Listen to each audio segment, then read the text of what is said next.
The crystalline halls of Kepler Station's Galactic Academy hummed with the gentle vibrations of a dozen different atmospheric processors. Strange sounds filled the air as machines worked to keep hundreds of alien species breathing comfortably in the same space. In Lecture Hall 7, Professor Veldar adjusted his translucent form as he floated behind the teaching podium. His body looked like living glass, shifting and changing as light passed through him. The classroom was filled with the most unusual students in the galaxy. Creatures from water worlds sat next to beings made of living crystal. Plant-like students with green leaves for hair shared desks with floating gas clouds that somehow managed to take notes. Each species was so different from the others that it seemed impossible they could all learn together. Yet here they were.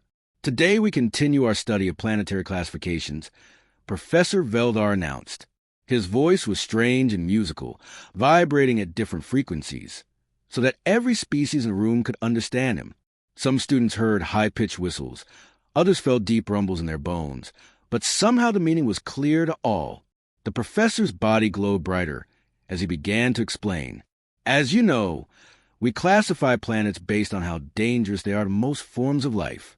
Class I planets are perfectly safeguarding worlds. Class V planets have some risks but are manageable. Class X planets are nearly impossible to survive on. He paused, letting his words sink in. And then there are the Class X side Deathworlds. In the third row, a graceful aquatic being named Kirineth raised one of her 4 delicate arms. She looked like she was made of flowing water, with large pearl-like eyes that sparkled with intelligence. Her skin was translucent blue, and when she moved, it was like watching waves in slow motion. A small device attached to her desk translated her underwater speech into sound the other students could understand. "Professor, I have a question about the human homeworld classification," she said, her voice coming out like the sound of gentle rain. Professor Veldar's luminous form flickered slightly, like a candle in the wind. After 3 centuries of teaching, he knew this question would come eventually. It always did. "Yes, Miss Kirineth?" "Earth is listed as a Class XI Deathworld in our databases," she continued, "but the human exchange students seem so ordinary. We have Dong Min and Han Nul in our dormitory wing, and they're quite friendly. Dong Min always says good morning to everyone, and Han Nul helped me fix my water filtration system last week. Why does their home planet have such a severe classification?" Around the classroom, other students began to murmur in agreement. They made sounds like wind chimes, bubbling water, and rustling leaves as they talked among themselves. Many of them had similar experiences with the human students. Zephlin, one of the crystalline twins from the mineral world of Quartzera, chimed in with a sound like tiny bells ringing. Her body was made of living crystal that caught and reflected light in beautiful patterns. "Indeed, Professor. The human student Jinho helped me with my atmospheric chemistry homework just yesterday." He explained the complex formulas so patiently, and he even drew little pictures to help me understand. He seemed completely harmless. Her twin sister Zephyra nodded, creating a harmony of crystal sounds. Jinho also shared his food with us at lunch. He said it was called rice and that it came from his homeworld. It was quite pleasant, though we could not eat much of it. Verdalis, a plant-based student from the forest world of Verdania, rustled his leaves in agreement. He looked like a walking tree, with bark-like skin and branches for arms. Bright green leaves grew from his head like hair, and small flowers bloomed on his shoulders when he was happy. The human students are among the kindest in our class. Tae-Jun spent 2 hours helping me understand quantum mechanics, even though his own assignments were due the next day. From the back of the room, Morgak spoke through his environmental suit. He was from a world where the atmosphere was mostly methane, so he had to wear a special suit filled with his home gases. His voice came out sounding mechanical and hollow. Student Hanul noticed I was having trouble with my suit's pressure regulation. She fixed it in minutes, even though she had never seen Titan technology before. She said she just figured it out. Professor Veldar's form dimmed noticeably, like someone had turned down the brightness on a light. He had taught xenobiology for 3 centuries, watching thousands of students learn about the dangerous universe they lived in. But this particular question always troubled him deeply. The truth about humans was something that kept him awake during his rest periods. He floated there silently for a moment, considering his words carefully. The students waited patiently, There are various forms of breathing, humming, and rustling, creating a strange symphony in the quiet room. "Students," he finally said, his voice taking on a serious tone that made several species instinctively move closer together. "Are you certain you wish to know the answer to this question? Some knowledge cannot be unknown once it is learned. Some truths, once heard, will change how you see the universe forever." Verdalis rustled his leaves more eagerly, small yellow flowers blooming on his branches with excitement. "We're advanced students, Professor. We can handle whatever truth you want to share with us."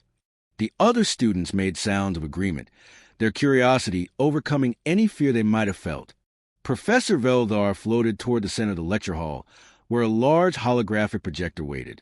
The device was a marvel of galactic technology, capable of creating three-dimensional images so realistic that students sometimes forgot they were just light and energy. With a simple wave of his translucent hand, the professor activated the machine. Suddenly, a beautiful blue and green planet appeared in the air above the students' heads. It spun slowly, showing white clouds swirling over vast oceans and brown landmasses. The planet looked peaceful and inviting, like many of the garden worlds that most species call home. Several students leaned forward in their seats, admiring the pretty colors and the way sunlight seemed to dance across the holographic surface. "This is Earth," Professor Veldar announced, "home to approximately 8 billion humans and countless other species. At first glance, it appears to be a lovely world, does it not?" The students murmured agreement. Kiranetha's pearl-like eyes reflected the blue oceans, reminding her of her own water world. Verdalis's leaves rustled softly as he admired the green forest visible on the land masses. Even Morgax, sealed inside his methane suit, pressed closer to his viewing screen to get a better look. "Let us begin with the most basic aspect of Earth," the professor continued, his voice taking on a more serious tone: its gravitational force. With another gesture, numbers began to appear next to the spinning planet. The hologram shifted to show complex readings and measurements that made several students gasp in surprise. The numbers were much higher than they had expected. Earth's surface gravity is 9.8 meters per second squared. Professor Veldar explained, highlighting the measurement with a beam of light. "This may seem like just a number to you, but let me put it in perspective." More numbers appeared in the air, floating next to images of different planets.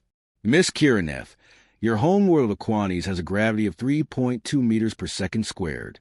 Mr. Verdalis, your beautiful forest world of Verdania experiences only 2.1. Young Zephlin, your crystal world of Quartzera measures just 1.8. The students looked at each other with growing concern. The difference between their home worlds and Earth was enormous.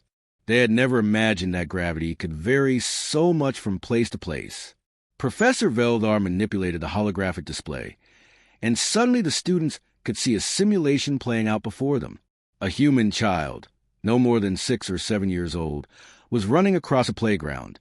The child was laughing and playing, moving with the casual ease that all young beings showed when they were happy and carefree. But then the display showed what would happen if one of the alien students tried to make the same movements. Kiraneth watched in horror as the simulation demonstrated the bone-crushing force that each small footstep would create on her delicate aquatic frame. Her translucent blue body would be flattened with each step the human child took. "This means," Professor Veldar explained slowly, "that what feels like a gentle walk to a human would be the equivalent of you carrying 3 times your body weight while moving through thick liquid. Every step a human takes casually would require enormous effort from most of you." Kiranetha's forearms trembled as she tried to imagine the crushing weight on her world. She moved through water with graceful ease, her body perfectly designed for her environment. The thought of being pressed down by such incredible force made her feel sick. Zephlin, the crystalline student, began to emit nervous light patterns that flickered across her transparent surface like trapped lightning. "But surely they have adapted to lower gravity world by now," she asked hopefully. "When they travel to other planets, they must find it easier to move around." Professor Veldar's response was not what she wanted to hear. "On the contrary," he replied, his tone becoming grimmer by the moment. "When humans visit lower gravity worlds, they must wear special restrictive clothing to prevent themselves from accidentally launching into orbit with a simple jump." The professor paused to let this information sink in before continuing. The human student Taejun mentioned to me just last week that he once accidentally cracked a zephyrite wall simply by leaning against it too casually. He was trying to rest and did not realize his own strength in the lower gravity environment. The classroom fell completely silent.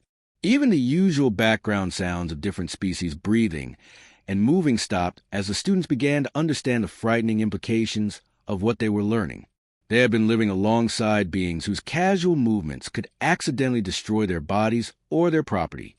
Now, Professor Veldar continued, apparently not finished with his revelations. Let us discuss their atmospheric requirements. The hologram changed again, now showing the invisible gases that surrounded planet Earth. Charts and graphs appeared, displaying the exact mixture of elements that humans needed to survive. The numbers that appeared made several students make sounds of distress.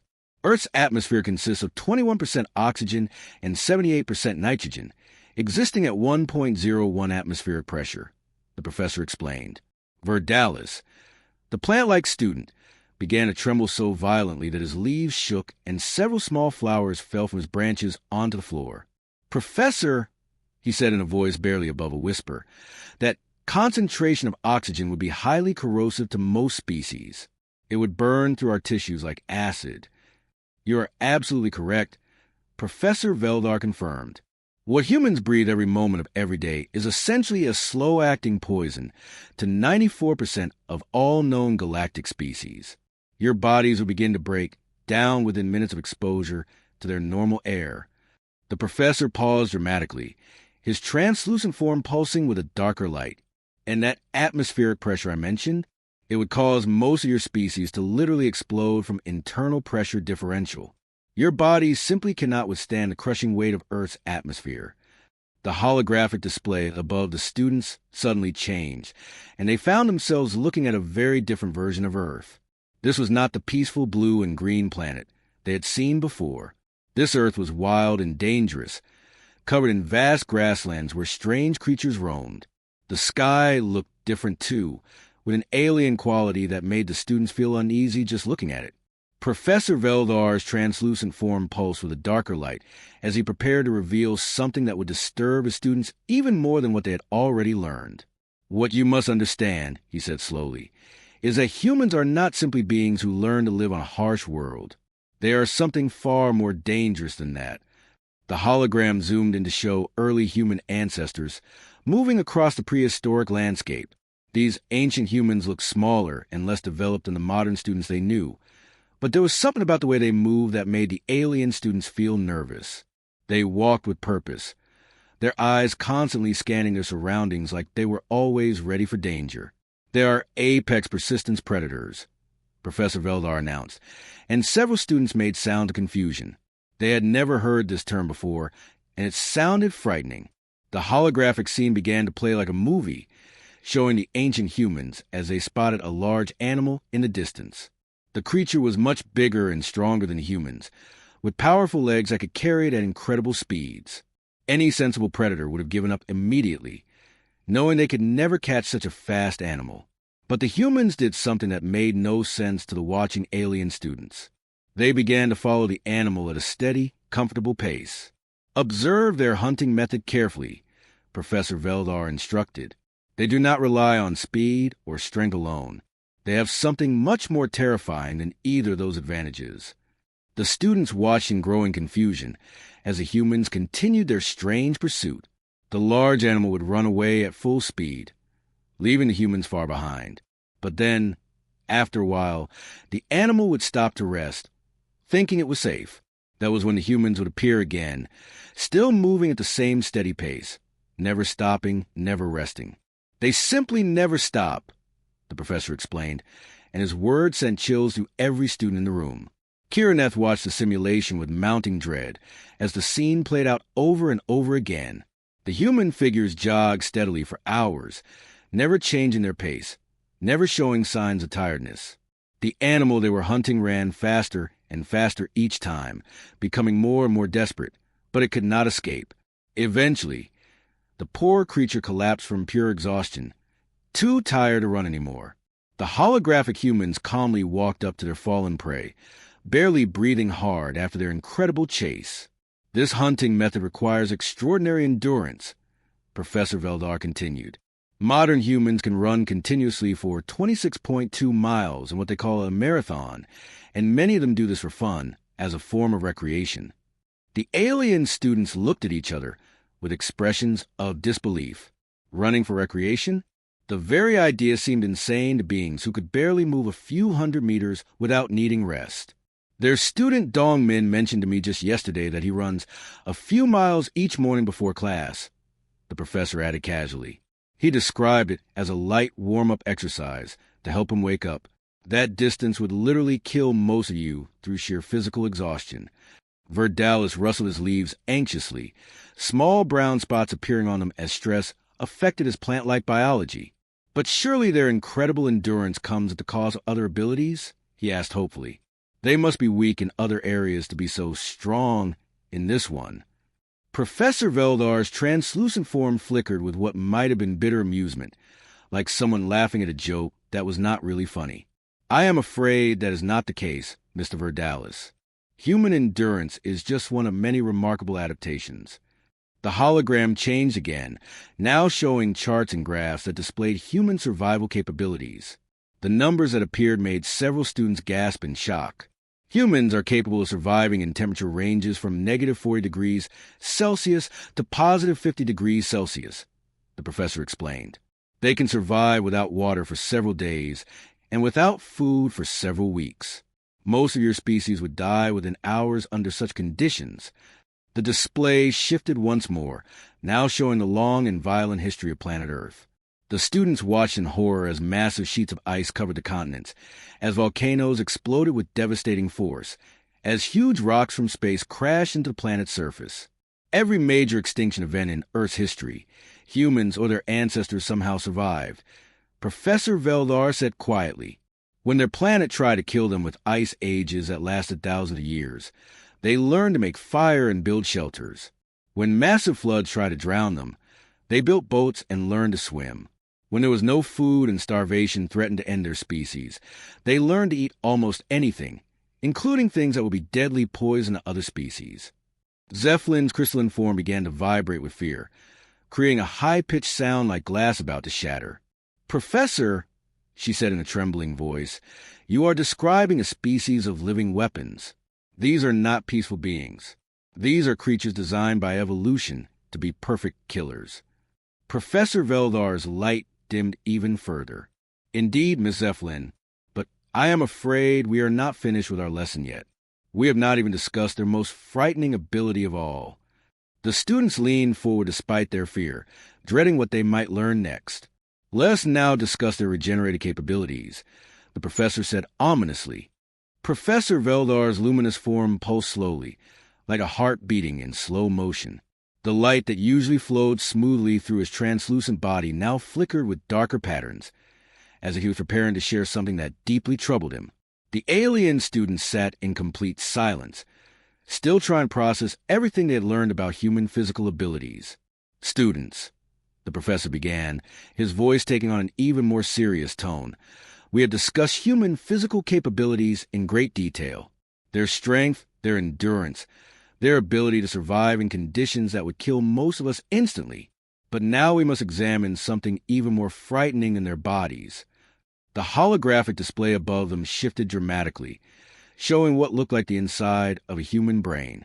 Complex pathways lit up in different colors, creating a beautiful but confusing maze of connections that pulsed with electrical activity. The students had never seen anything so complicated. We must examine their psychological adaptations, Professor Veldar continued. The human mind evolved alongside their bodies, becoming just as dangerous and just as remarkable. The holographic brain continued to pulse and change, showing different areas lighting up as the professor explained. The human brain developed the ability to process extreme stress, trauma, and life-threatening dangers routine, everyday experiences. Events that would cause permanent psychological damage to most species are classified by humans as merely challenging or sometimes even exciting. The display changed to show various human recreational activities. The alien students watched in growing horror as holographic humans climbed impossible mountain peaks, dove into crushing ocean depths, and threw themselves through the air attached to thin pieces of cloth.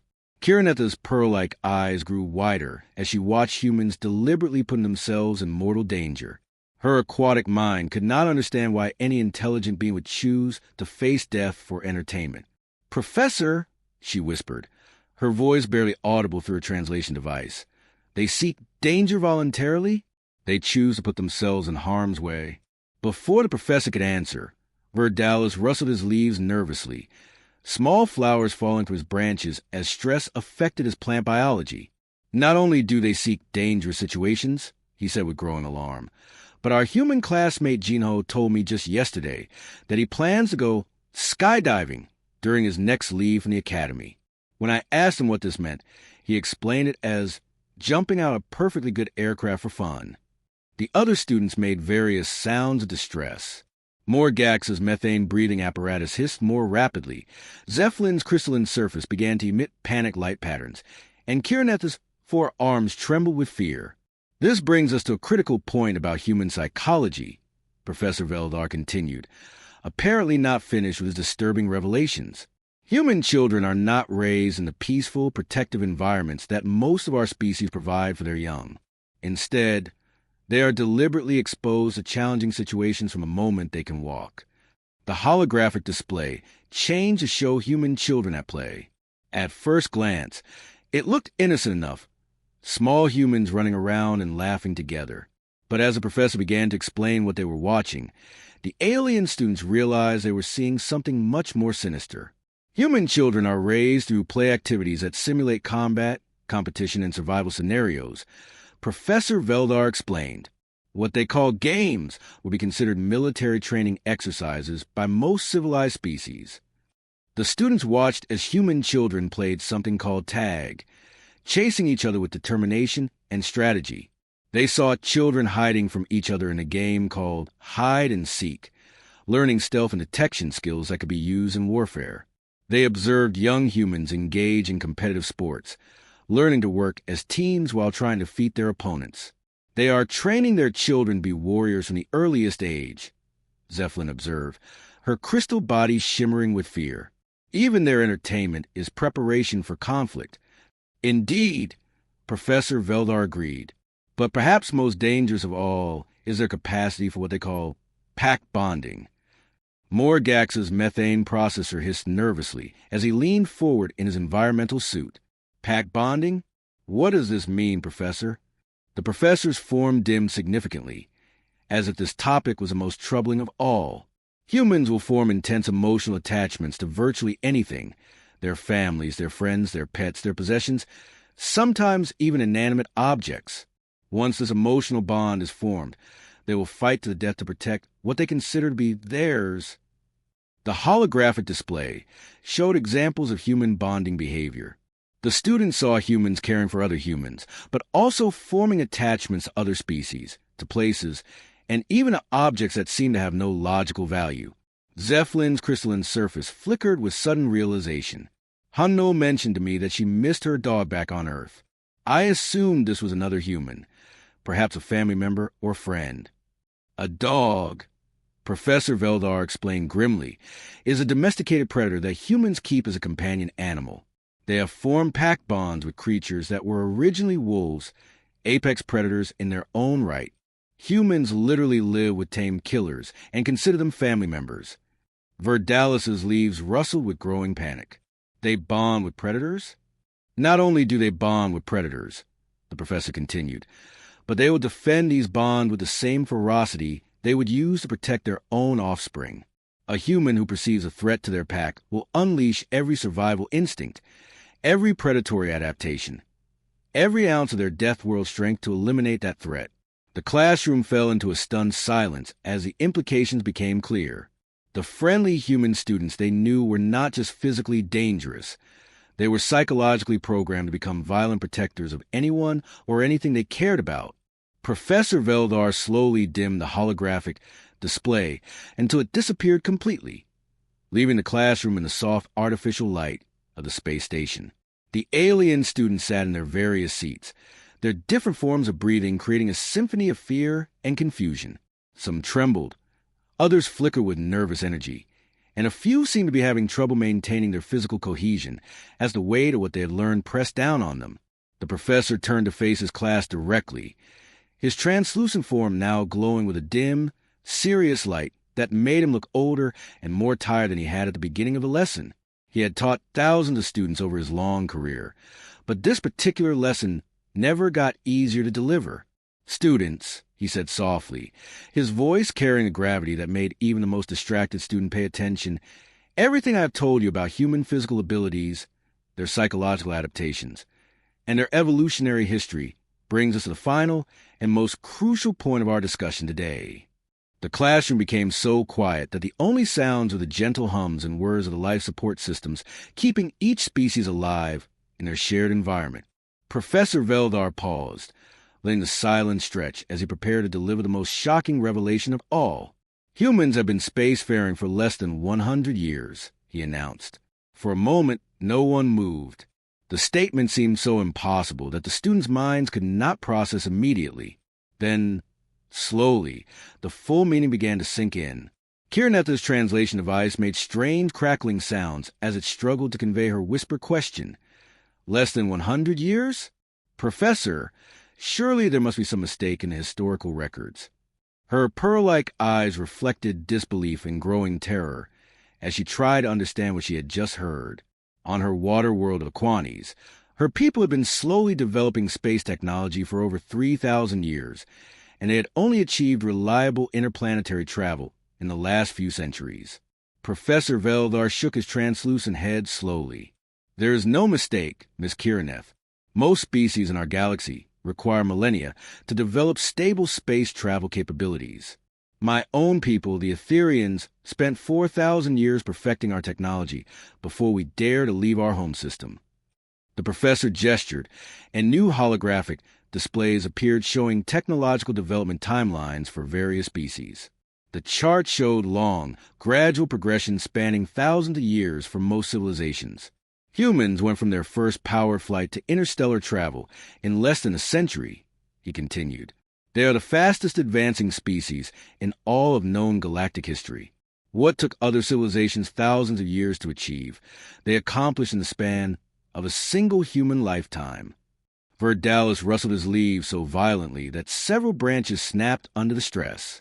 His plant-like biology was not designed to handle this level of shock.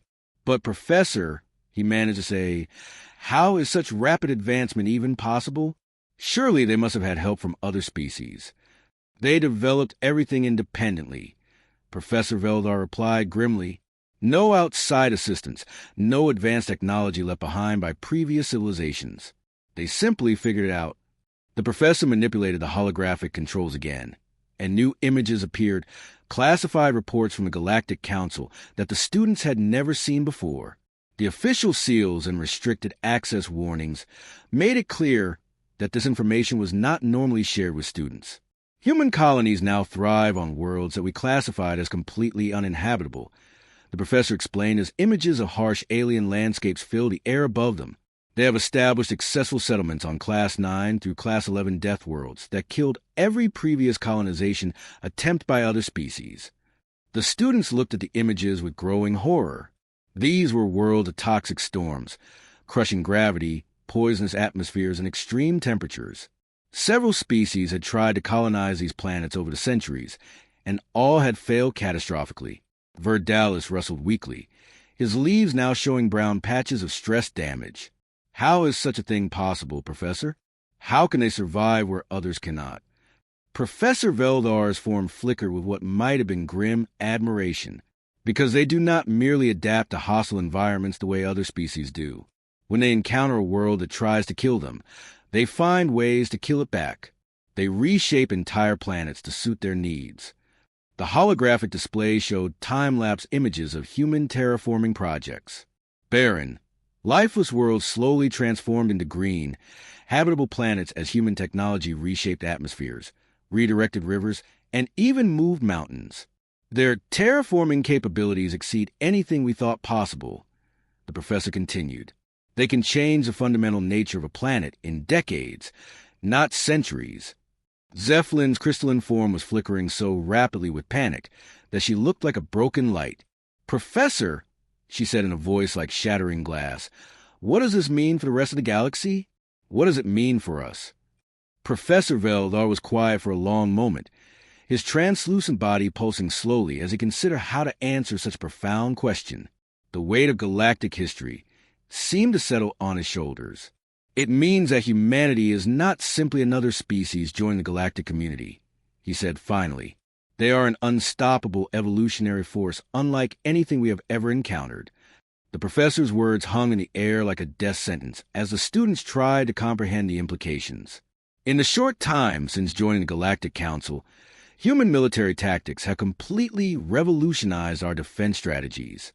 Human medical knowledge has advanced our healing arts by centuries. Human engineering has solved problems that we consider impossible for thousands of years.